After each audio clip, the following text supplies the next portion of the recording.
जो पार्टी ये कहती हो कि दुनिया की सबसे बड़ी पार्टी है, अध्यक्ष महोदय वो अपना राष्ट्रीय अध्यक्ष नहीं चुन पाए अभी तक।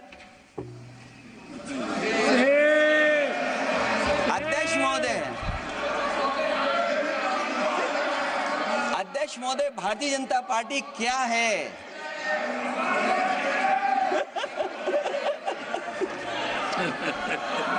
जी, मैं अखिलेश जी ने बहुत हंसते हंसते कहा है, इसको हंसते हंसते जवाब देना।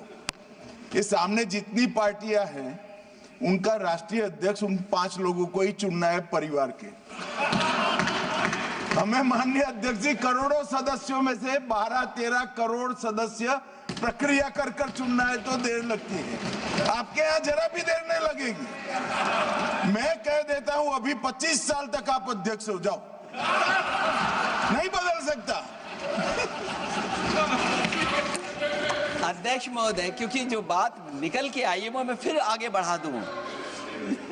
अध्यक्ष महोदय, जो बात सोशल मीडिया या और जगह गुपचुप हो रही है, कहीं ऐसा तो नहीं था कि अभी कुछ दिन पहले यात्रा जो हुई है वो कहीं 75 वर्ष की एक्सटेंशन वाली यात्रा तो नहीं थी?